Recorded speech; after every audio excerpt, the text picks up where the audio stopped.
धारणी जलसंपदा विभागाची कॅनल अद्यापही कोरडीच असल्याने शेतकरी बेहाल आहेत। पाणी रिझर्व्ह ठेवून मुगाची पिके घेणाऱ्या मोठ्या शेतकऱ्यांना पाणी विकण्याचे आरोप शेतकऱ्यांचे आहेत। जलसंपदा विभाग लघुपाट बंधारे उपविभागाद्वारे 15 नोव्हेंबर पर्यंत टेलला कॅनलद्वारे सिंचन तलावाचं पाणी पोहोचणं अपेक्षित होतं। पाणी टेलला पोहोचल्यानंतर लहान शेतकरी पाण्याचा उपयोग करून पेरणी व पिकांना पाणी देण्याचं काम करतात। मात्र यावर्षी कॅनलला पाणी तर आलंच नाही, परंतु अद्याप पावेतो कॅनलची साफसफाई व दुरुस्ती सुद्धा करण्यात आली नाही। ही दिरंगाई जलसंपदा विभाग जाणून बुजून करत असल्याचा आरोप नागरिकांचा आहे, शेतकऱ्यांचा आहे। लहान शेतकऱ्यांना तब्बल 1.5 महिना पाणी उशिरा देऊन पाणी रिझर्व्ह ठेवलं जात आहे व हे पाणी मुगाची पिके घेणाऱ्या मोठ्या शेतकऱ्यांसाठी रिझर्व्ह ठेवण्याचा कट संबंधित विभागाचे अधिकारी रचत आहेत, असाही आरोप काही लहान शेतकऱ्यांनी लावला आहे। हे रिझर्व्ह पाणी मुगाची शेती करणाऱ्या शेतकऱ्यांना देऊन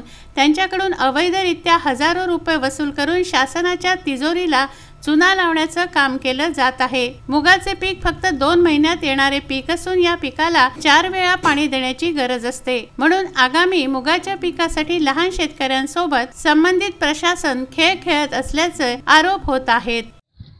सध्या आपण धारणी तालुक्यातील बासपाणी या गावामध्ये उपस्थित आहोत।